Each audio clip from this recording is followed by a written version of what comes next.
ก็ประกาศห้ามเผาขี้เหี้ยห้ามเผาขี้เหี้ยละในที่อัพที่ลงญาติโยมเพราะว่าบรรยากาศ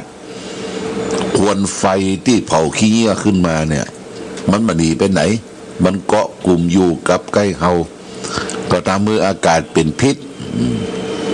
อากาศเป็นพิษที่เฮาใจเข้าไปหายใจเข้าไปไอคอกแคกมีอากาศเป็นพิษนะเป็นพืชเผาเหี้ยทางที่ดีก็กวาดแล้วก็เก็บใส่ถุงดำต่างสำนักปฏิบัติธรรมวัดพระบาทอุดมนะบ่อสาวาเฮานี่นะมีต้นไม้ใหญ่นักญาติโยมตื่นขึ้นมาก็แม่ชี2-3 คนแม่ชีเพิ่งก็ทำเก็บกวาดเสร็จแล้วก็กรอบใส่ถุงดำเต็มแล้วก็มัดจุกบางโอกาสเวลาก็ทางเทศบาลก็ดีทางองค์การบริหารส่วนตำบลเวียงก็ดีเพิ่นจะมาตรงโต๊ะเอารถมาใส่ไปเอาไปเป็นปุ๋ยเนาะเอาไปแปลงปุ๋ยธรรมชาติแต่ว่าบอกว่าถ้าจะเผานี่ก็เผาก่อนเที่ยงเผาก่อนเที่ยงแต่บ่ฮือเผาละญาติโยมเพราะว่าเผานี่ตอนค่ำตอนเย็นพี่น้องท่านทั้งหลายก็มาเอ็กซ์เซอร์ไซส์มาออกกำลังกายที่ลานอนุสาวรีย์พระเจ้าฝางแล้วก็บริเวณสนามกีฬาเทศบาลตำบลเวียงฝางนี่ก็มาจ็อกกิ้งมาออกกำลังกายมาวิ่งเยาะเบื้องก็ต้องการที่จะให้อากาศบริสุทธิ์บอกว่าทุกเจ้าจะไม่เผาขี้เหี้ยเด้อเพิ่นบอกว่าเพราะว่าหม้อค่ำเนี่ยมันยังอันควรไฟมันยังลอยไปกระทบกับจมูกของผู้คนมาออกกำลังกายเพราะฉะนั้นที่ลานอนุสาวรีย์พระเจ้าฝางนี่ก็ค่ำนี่ก็จะมีพ่อแม่พี่น้องเอาลูกเอาหลานเอารถน้อยมาออกกำลังมาล่นเล่นกันเป็นที่ออกกำลังกายเป็นสะดือเนอะญาติโยมตรงนี้เป็นสะดือของเมืองฝางคำว่าสะดือนี่ก็คือมีน้ำบ่อสาวาน้ำบ่อสาวาเป็นจุดศูนย์กลางมีคูเมืองล้อมรอบอำเภอฝางเฮาก็เป็นที่มาเอวมาแฝงมาไหว้มาสาของพี่น้องศรัทธาญาติโยมหลายที่เพิ่งก็มาเอวเมื่อ2-3 วันที่แล้วก็พี่น้องตังแม่แจ่มบ้านทับบ้านไร่แม่แจ่มเพิ่งก็เอารถเอารางมาเอวหลายที่คือมาตั้งต้นติดวัดตะตอนก่อนวัดตะตอนก็ไปชมทัศนียภาพบนเขาบนดอยไปไหว้พระธาตุไปไหว้พระเจ้าอินพระเจ้าอินตลอดกาลนี้ญาติโยมฮู้จักก่อคือพระพุทธเจ้าที่ทรงบาทที่เจ้าพระคุณสมเด็จพระมหาราชมังคลาจารย์ท่านเป็นประธานสร้างไว้บนยอดเขาที่บนวัดท่าตอนพระอารามหลวงทรงบาทองค์ใหญ่ญาติโยมเรียกว่าพระเจ้าอิ่มตลอดกาลเฮาไปไหว้ก็ปรารถนาอธิษฐานจิตว่าขอให้มีอาหารการกินมีโภชนาอาหารให้อิ่มตลอดกาลเหมือนกับพระพุทธเจ้าทรงบา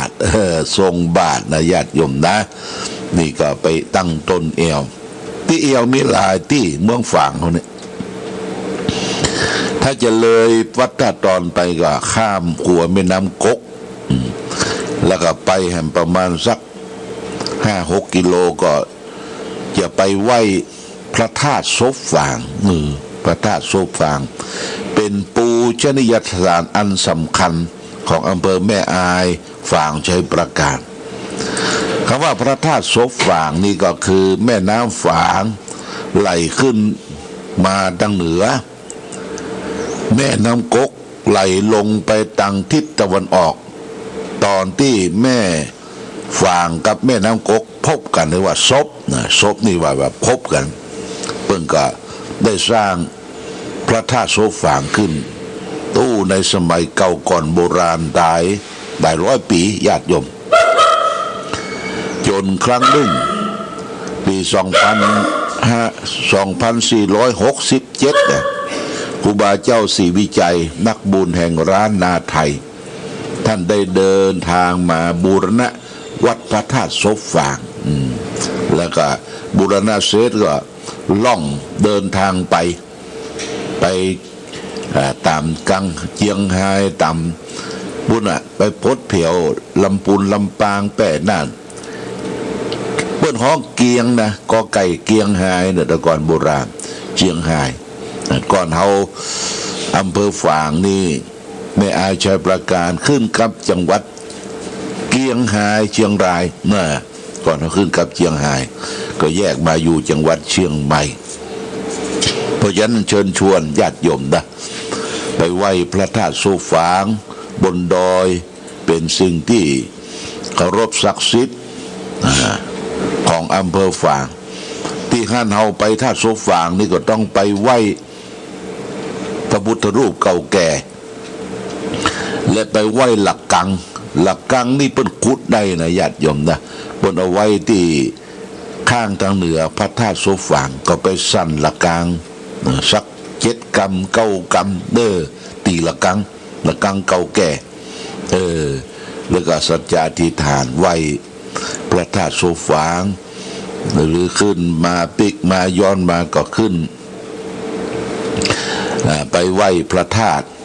ไปไหว้พระเจ้าอิ่มพระพุทธรูปอิ่มที่วัดท่าตอนพระอารามหลวงหรือจากนั้นถ้ารถเฮาแหงนะญาติโยมรถแหงดีรถสภาพดีขึ้นไปเลยขึ้นเส้นทางทางเหนือไปพดดอยลางพดดอยลางไปไหว้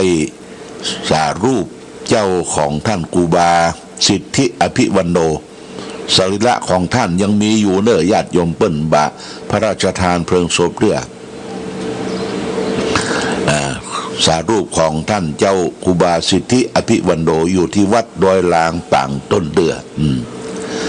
ขึ้นดอยลางไปไหว้ครูบาแล้วได้อย่างพ่องญาติโยมไหว้บารมีของครูบา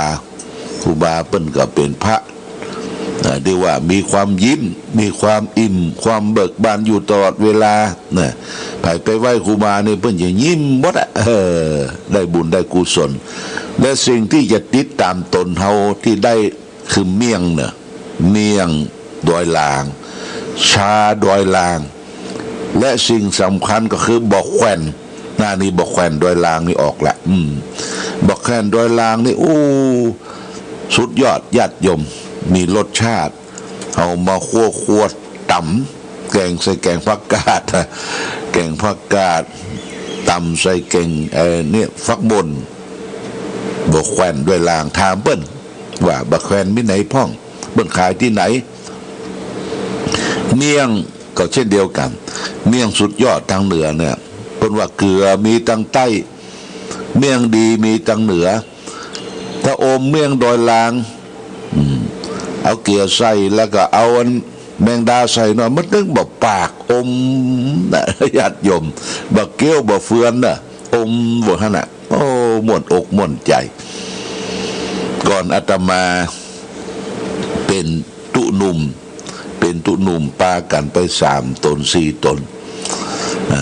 กับนานทรแม่อายบันเด่นแล้วก็มีรูปหนึ่งเตียวขึ้นดอยลางญาติโยมเตียวค่อยเตียวขึ้นไปแล้วไปนอนที่วัดครูบาเปิ้นเอาเมี่ยงมาสู่เมี่ยงที่ครูบาที่วัดป่างต้นเดือนนั้นเปิ้นจะเป็นเมืองบอกนะเมืองบอกไม่ใช่เมืองกำอัดนะเพื่อใส่บอกละอัดเอามาสู่หมดเจ้าเปิ้นก็เลี้ยงเข้าก็มีอย่างมีป่าเกมนะอย่าป่าเกมคือป่าเนี่ยป่าบ้วงเกมนะมันอย่างมันลำได้แล้วแกมกำน้ำพริกป่าบ้วงเกมน้ำพักนึ่งเหรอนี่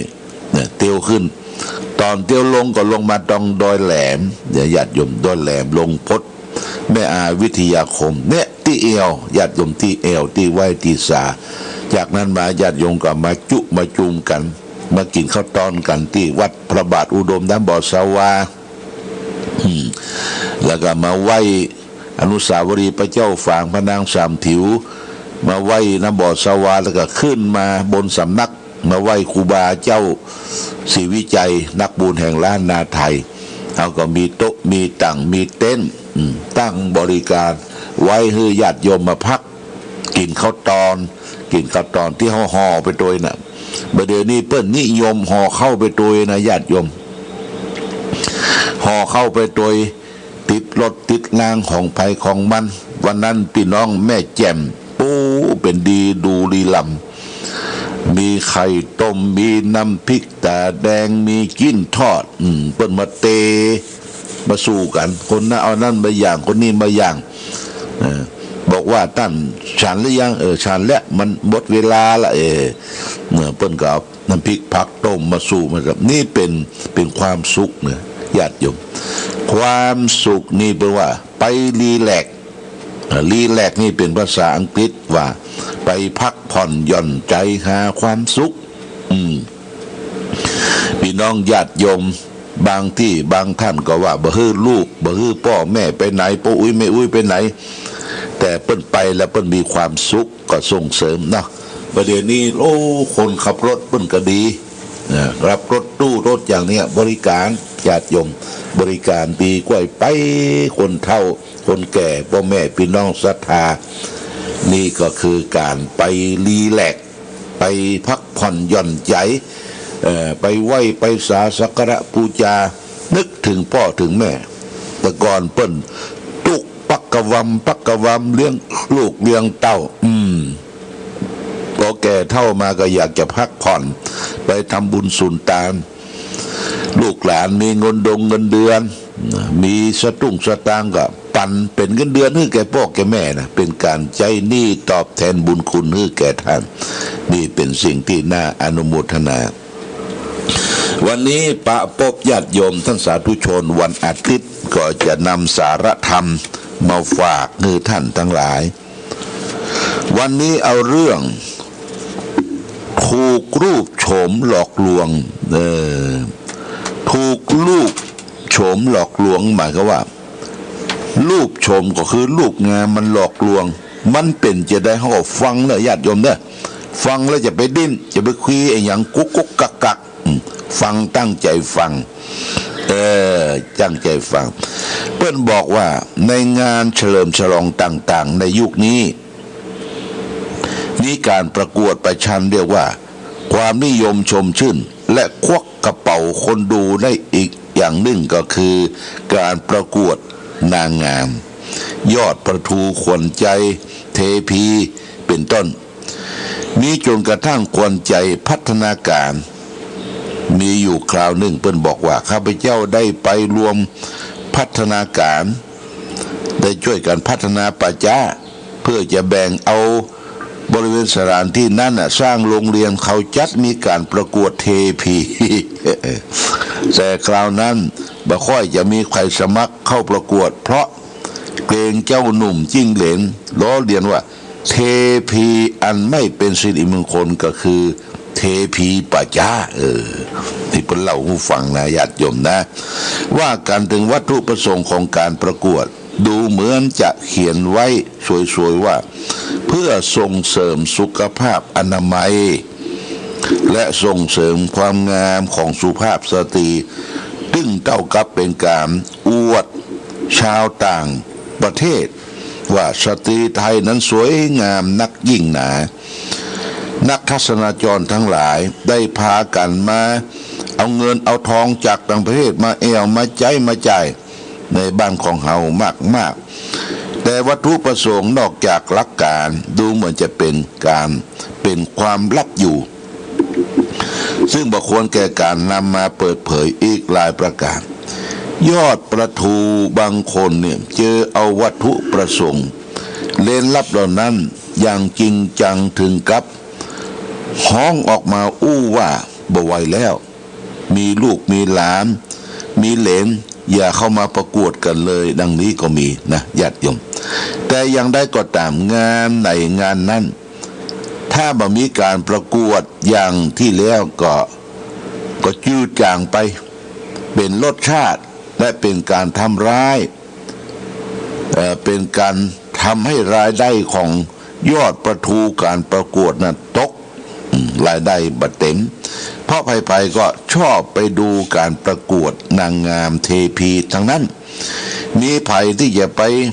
บ่ชอบดูในเมื่อเธอเหล่านั้นล้วนแต่คัดเอามาสวยๆงามๆสาวๆถึงกับด้วยกันทั้งนั้นถ้าดูในด้านเสียดูด้านเสียด้านลบคุณที่เข้าประกวดในความใสของเรือนร่างเหล่านั้นก็เท่ากับเป็นเครื่องมือของภัยก็ตามที่ตามเหมือนสินค้าในตู้โชว์เต้าอันการที่เบื้องเยี่ยงกลายลายล่างที่ปกปิดไว้ให้คนได้มาพอมากอยโดยเสื้อผ้าอันเป็นชิ้นเล็กชิ้นน้อยก็เป็นสิ่งที่ปลุกใจเสือป่าคือลำพองลุ่มหลงคือกับเช่นนั้นอย่างช่วยเหลือบ่ได้ญาติโยมเอลังภาษะมโนหายะโนจะปะระคเวชิโนรูปชมนอกจากจะหลอกลวงคนให้หลงได้แล้วแต่จะหลงคนผู้มุ่งไปสู่ฝั่งแห่งความดับได้บ่ได้เลยในญาติโยมนะนี่ก็คือเปิ้นเล่าให้ฟังว่าถูกรูปชมหลอกลวงยอดพระทูนี่นะอันนี้มีการมีงานก็พิกวดประกันกันที่ทางระดับประเทศระดับโลกมีการประกวดนางงามยูนิเวอร์สแม้แต่คนครึ่งชายครึ่งหญิงก็ประกวดเนี่ยเป็นเลยว่านางฟ้าจำแรงว่าญาติโยมนะนางฟ้าจำแรงก็คือพวกกระเทยพวกครึ่งบกครึ่งน้ำเนาะมาประกวดประกันแข่งขันกันไปนี่คือเรื่องของโลกนะเรื่องของโลกที่เราอยู่อาศัยนี่ญาติโยมนะมันมีสปะเยี่ยงแต่ทุกสิ่งทุกอย่างก็เฮาไปพอไปกอยเฮาไปชมเดี๋ยวก็จะไปลงไปไลค์จะไปติดให้มีสติอยู่ตลอดเวลาญาติโยมอันนี้ก็อูจ๋าเปรียบเทียบเปรียบเปยเปิ้นเขียนไว้ก็มาเล่าสาธยายให้ท่านทั้งหลายได้ฟังกันคนเรามันมีงามสองอย่างเหมือนงามตึงนอกงามตึงในบางทีงามนอกบางงามในก็มีงามตึงกายถึงใจนะยอดโยมนะบางคนนี่ร่างกายงามแต่จิตใจบางงามเนี่ยห่างหลีแต่ใจป๊อดอย่างพี่น้องคนไตมันว่าห่างหลีใจป๊อดบางคนห่างบดีแต่ใจดีใจตะติ้งนงมันจะต้องตึงงามนอกงามในมันอยู่ด้วยกันก็จะมีความสุขความเจริญเอาละวันนี้ก่อนจะได้อำลาจากกันในเวลา5 นาทีวันนี้ก็ต้องมาขออนุโมทนากับญาติโยมที่ได้ให้ได้หอมได้ให้ได้หอมจตุปัจจัยเป็นค่าไฟฟ้าสถานีเอาตั้งแต่เดือนมกรานี่ตั้งแต่อันดับที่45มีแม่หมอสุมาลีฟองแก้วบรรพวงเวียง200นางสาวพนัสวรรณปันไฝ100นางสาวอัชราปันไฝ100นางสาวนัชยาเกียรติประดูทอง100แล้วก็ติดตามมาด้วยดาบตำรวจเจริญนางเกวรินชัยนา200พ่อแก่นทาเปงหัวฝาย400นางมนทาจรินติบ84หมู่4บ้านท่าผาแม่แจ่ม100คณะศรัทธาบ้านทับบ้านให้แม่แจ่มเปิ้นมาเอวหาหอม650 บาทนางจันติบปวงศักดิ์200 บาทแม่คำน้อยสุปัญญาส่วนดอก100แม่สุกันธามณีคัดห้วยงูใน100นายสวัสดิ์นางลัดดาเครืออุ่นเรือนบ้านห้วยงูใน200แล้วก็แม่อวนฟั่นปัญญานางสิริจันทร์ฟั่นปัญญา อันนี้บ้านสันติสุขเนาะสันติสุขแม่งอน100 บาทแล้วก็ป้อจีอินตะวังป้อจีอินตะวังบ้านต้นหนุนคือท่านเป็นนักการมาก่อนนักการพันโรงเรียนบ้านเบียงฝางก็อุตส่าห์ขึ้นมาหอมแถม200อนุโมทนานี้เป็นค่าไฟฟ้าสถานีเนื้อญาติโยมนะต้องขออนุโมทนาสาธุมาณโอกาสนี้พร้อมกันนั้นพลอยแดงญาติโยมพลอยแดงก็ยังมีคือท่านได้เป็นเจ้าภาพปูจาที่จะเอาติดยอดชัดพลอยแดงแล้วก็เกี้ยวปงคาหมอกมุนเมืองเกี้ยวปงคาหมอกมุนเมืองเขาจะติดอยู่45 แก่น45 แก่นตอนนี้ได้มาแล้วอยู่20 แก่นละญาติโยมได้20 แก่นแต่ว่าก็เห็นในไลน์ก็มีญาติโยมบ้านบุญปางปอยแม่ปัญญานะปางปอยเดี๋ยวก็จะแจ้งกรรมวันพรุ่งนี้ได้เป็นเจ้าภาพ1 ลูกผ่านแม่จงดีมา 2,000 บาทโมทนาสาธุแล้วก็พลอยแดงเขาจัดติดอยู่32 ลูกเต้าอาการ32พระพุทธเจ้าตอนนี้ได้มาแล้วอยู่28-29 ลูกเนื้อญาติโยม28-29 ลูกลูกสุดท้ายนี่ก็นายสวัสดิ์นางรัตดาเครืออุ่นเรือนก็เหลือประมาณสัก5-6-7 ลูกญาติโยมอันนี้เป็นพลอยแดงแล้วก็แก้วหมอกมุนเมืองที่เป็นลูกติงสำหรับที่จะธงชาติและเพลงชาติไทยเป็นสัญลักษณ์ของความเป็นไทยเราจงร่วมใจยืนตรงเคารพธงชาติด้วยความภาคภูมิใจในเอกราชและความเสียสละของบรรพบุรุษไทยประเทศไทยรวมและเชื้อชาติไทยเป็นประชารัฐผ้าไทยของไทยทุกส่วนอยู่ดำรงคงไว้ได้ทั้งมวลด้วยไทยล้วนหมายรักษาพันยินไทยนิรักสงบแต่ถึงรบไม่กล้าเอกราชจะไม่ให้ใครคุมขีสละเลือดทุกอย่างเป็นชาติทะเลพลังประเทศชาติไทยทวีมีชัยชโย